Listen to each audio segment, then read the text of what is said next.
Hey.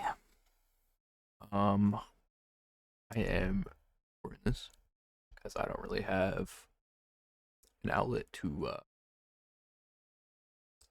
speak anywhere else about this, really. Um, I'm a bit of sleep and been a lot of thoughts I've been thinking about that I would just like to get out in some way that's productive, better than just holding in. I don't really do this very often. Um, but I figured it would be a good thing to do. I don't know if I'm gonna post this anywhere or upload this anywhere or anything like that. Um, it's just gonna be some incoherent rambling from a mentally ill, unemployed loser on the internet um, with a lot of fucked up issues um, in a lot of different like facets of life. Um, yeah. Uh, as I'm recording this, it is 4:45 a.m. Um, I haven't slept yet, so it's gonna be a little all over the place maybe, but just gonna get the thoughts out, I guess. Um, yeah. So first off, I think the main topic of this. Sorry if the mic's gonna be really loud while I adjust it. Sorry. I think the main focus of this is going to be based around the general idea of processing grief and losing people, whether that be permanent, as in, passing away or dying or moving on to the other side, or just losing a relationship, your significant other, or even a good friend. You know, it could be any of those. Um, it's a very it's a very different but a very similar type of grief. Um, but both I've experienced a good amount of. Um,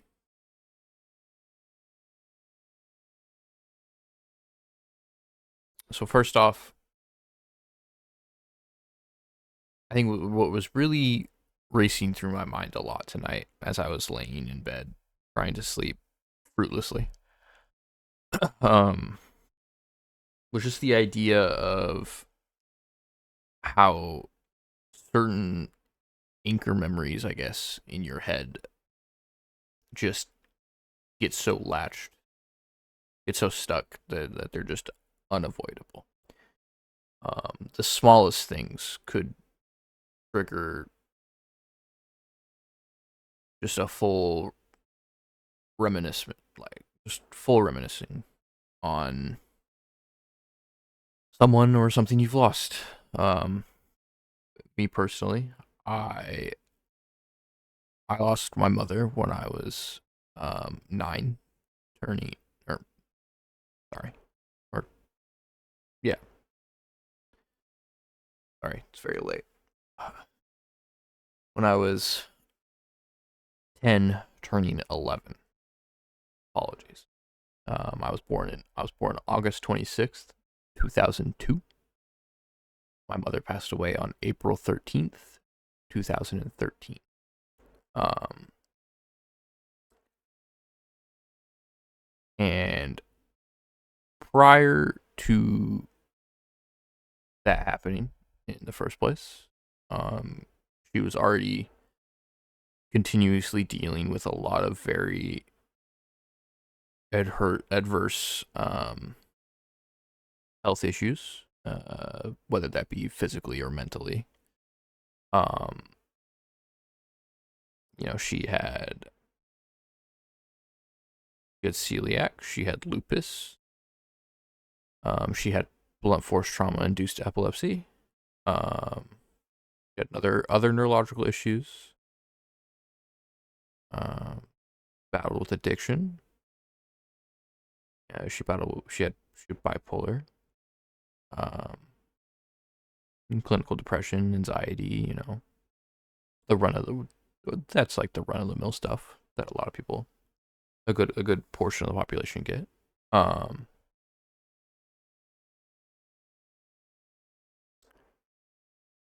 but from like 9 to 10 and almost 11 is like I would describe that period of my life as watching the person you love most in the world slowly fade away. Right. Um, the longer and longer, the longer and longer she lived, the more and more pain she was in every day. Um, so it was almost as if just over time you were slowly watching someone fade away in front of you. Every day that light in their eyes got a little dimmer. You know, every day that laugh wasn't quite as deep. The you know, I could almost compare it to losing someone to cancer, because I've also lost a family member to cancer. Not quite in the same way as most people do. Not like the treatment steps and stuff, but a similar idea, I would say. Um,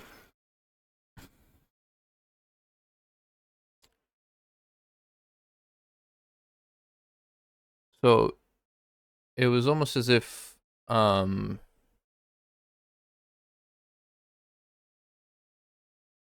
like by the time she actually passed, um, which happened in her sleep and peacefully for the most part, thankfully. Um, it was almost as if I was prepared in a way, which certainly helped with the grieving process, but I'm still not done with that. I don't think I ever truly will be. I don't Losing someone like your mother, and especially someone you a parent you have a good relationship with at an age so young. I don't think I'll ever truly not be in grieving for that. Um, I live every day. There's not a single day that goes by that I do not think about her and how beautiful of a person she was, how genuine and deep her laugh was, how funny she was, much of a kind and caring person she was to anyone and everyone. I don't think there was a single evil bone in that woman's body. Um, I don't think I'll ever love anyone the way I love my mom. Uh, but yeah. But the grieving process around that has been very, very long and drawn out. I'm 22. I turn 23 in August. It is April 20th, 2025. It is Easter Sunday. Um, it doesn't mean much to me other than spending time with family somewhat. I'm an atheist. Um, but I'm not one of those. I respect all people regardless of their religion, whatever their choice may be, whatever they were raised in. Um, yeah.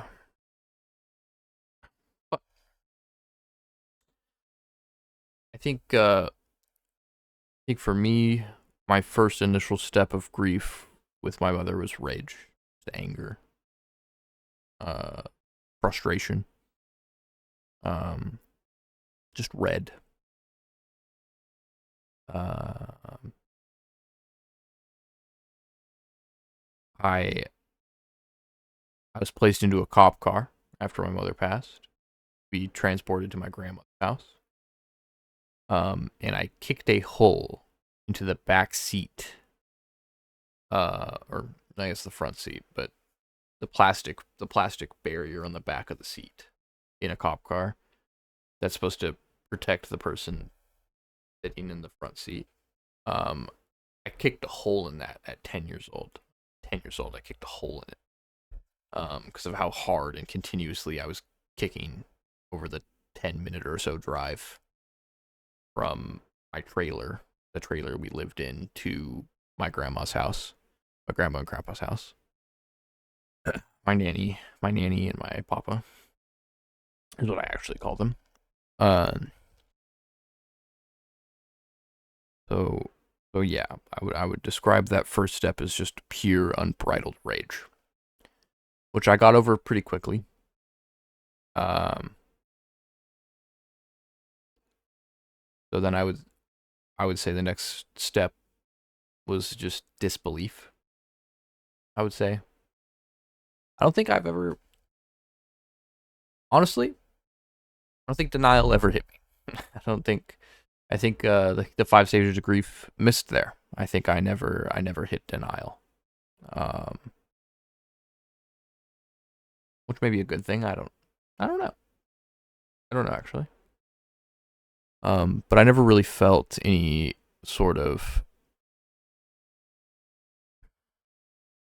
any sort of denial or unacceptance of the fact that she passed, because I think leading up to it, I knew for so long that the end was near. I knew she didn't have that much left in her to keep fighting like that. Um, but yeah. Um,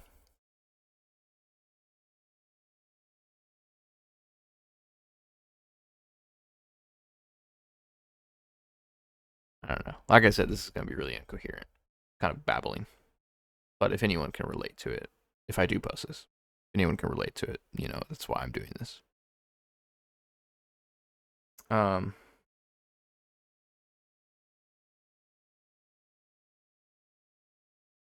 but yeah. And then I would say over the next 2 weeks, that was kind of the stage of just acceptance, you know, and then just a major patch of just being um detached. I think that was pretty much um I think the stat being detached kind of lasted all through high school, and even somewhat to now.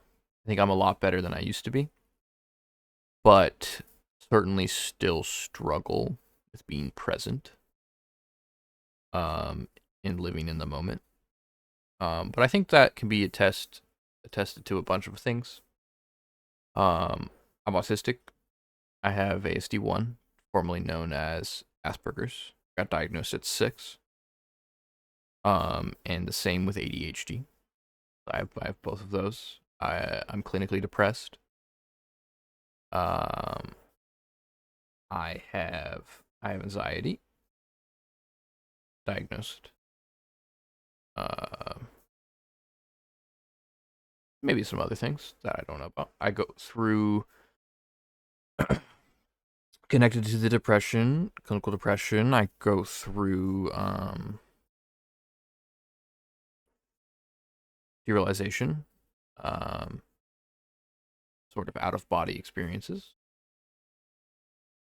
which has led to some not great events in my life, I would say.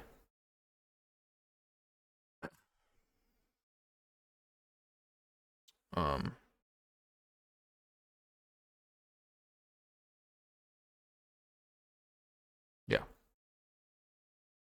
which I think part of it's genetic. My mental health issues, I think part of them are genetic, and part of them are you know due to the events and courses of things that have transpired over my life. I didn't have the greatest childhood for a multitude of reasons, but I'm not like it still wasn't the worst thing in the world, but nothing I would wish on in anyone. There's people that have had much worse upbringings than me, and people that have had much better upbringings than me. So, but yeah. I don't know.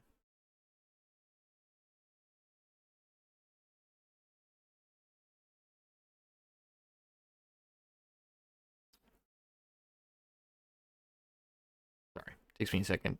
Takes me a second to gather my thoughts, and I'm not gonna edit this because I know if I actually put this into DaVinci or something, I'm just gonna delete it. I don't want to watch it back. I have to make sure I don't say anything too absurd, too revealing, too exposing. Um, yeah. Um, I think ADHD I was unmedicated for all of middle school and high school. I think that certainly led to me being very not dedicated or caring very much about my performance in school. I was very much so a fuck all the homework and I will just take the test and pass it person, which worked very well for me for pretty much all of high school except for one small stint in pre-calc where I failed. Pre-calc is actually hard, unlike everything else. I did eventually pass pre-calc. Eventually, I did it. Just had to do it the next year. um, yeah. Um,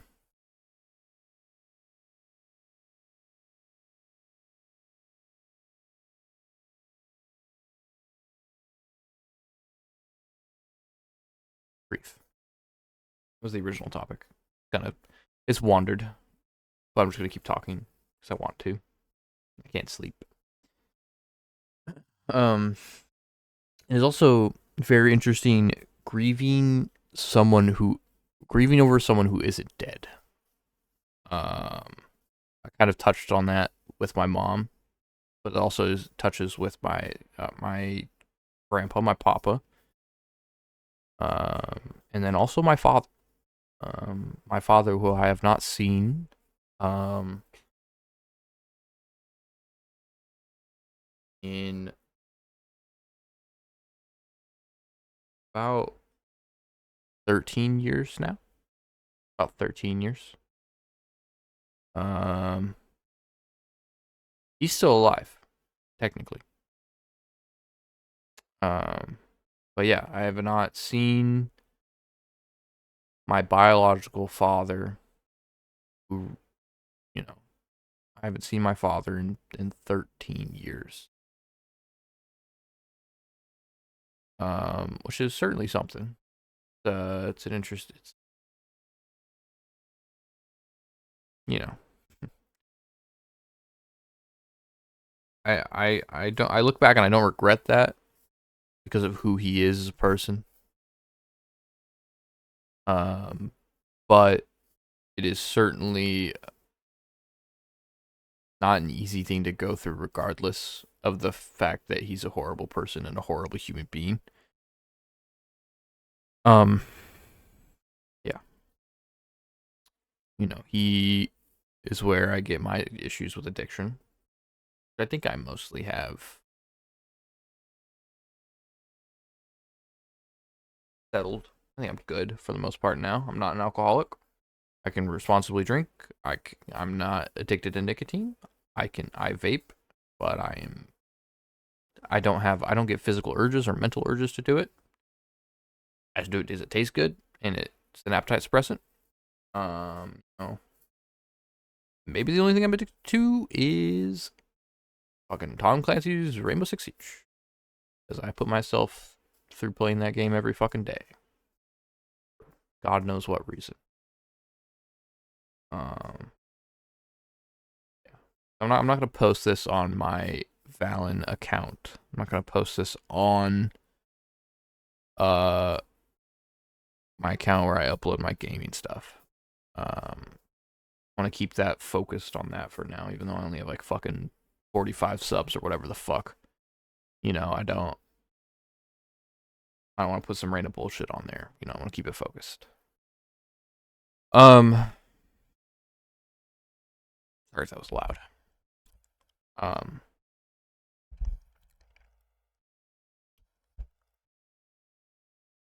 yeah, because he is. So my father was emotionally and physically abusive to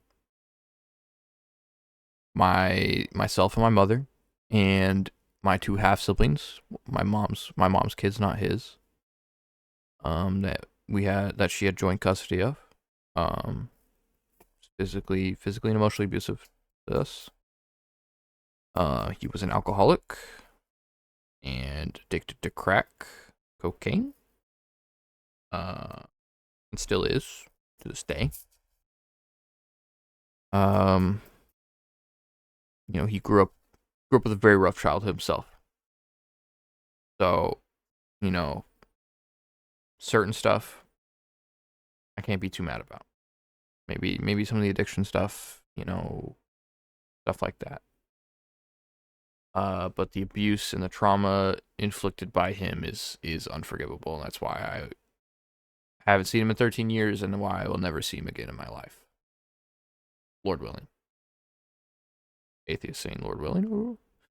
Uh, um, but yeah, that's why. That's why. Um, certainly, if I ever see him again, it will not be by choice. It will not be by my discretion. I will not make the conscious effort, unless something drastic changes. I will not make the conscious effort to go out and see him, go out and meet him. He's had plenty of opportunities. He's had plenty of opportunities to apologize and reconcile for what he's done. But it gets to a certain point where it just can't be forgiven anymore. Straight up. Um, yeah, yeah.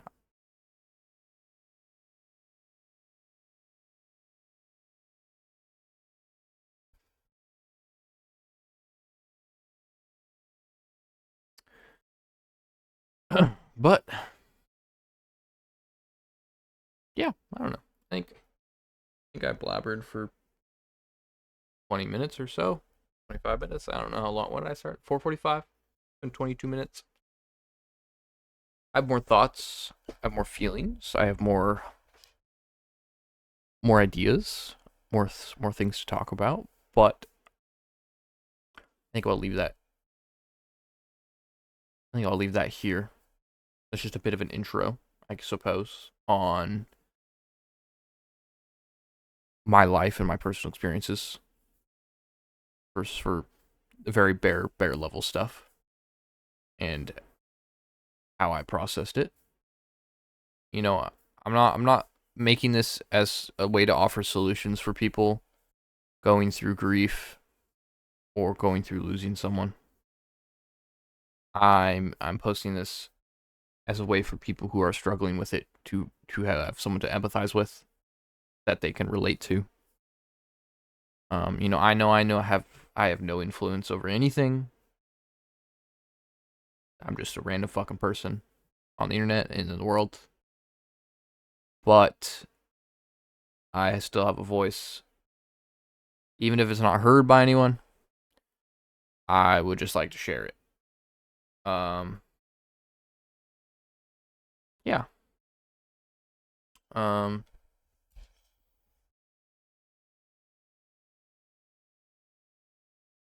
there's more stuff. I could get much more personal. I don't know if I will. There's some stuff I haven't even told therapists that I've had. Out of, you know, yeah. There's just been some stuff I haven't even told therapists or other people along those lines about, and I don't know if I ever will. But, if it ever feels right, maybe I will. Maybe I'll share it. The big reason why I don't talk to certain other members of my family besides my father, or just try not to talk to them at all, avoid them completely, almost. Um, Trauma that I haven't been able to process the best. There's some trauma that I've processed very well, and there's some trauma I've not processed very well at all.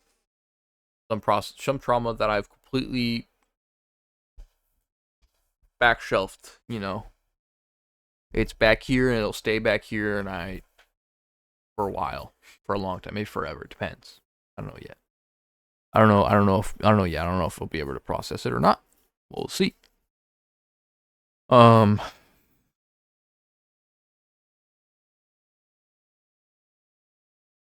Yeah.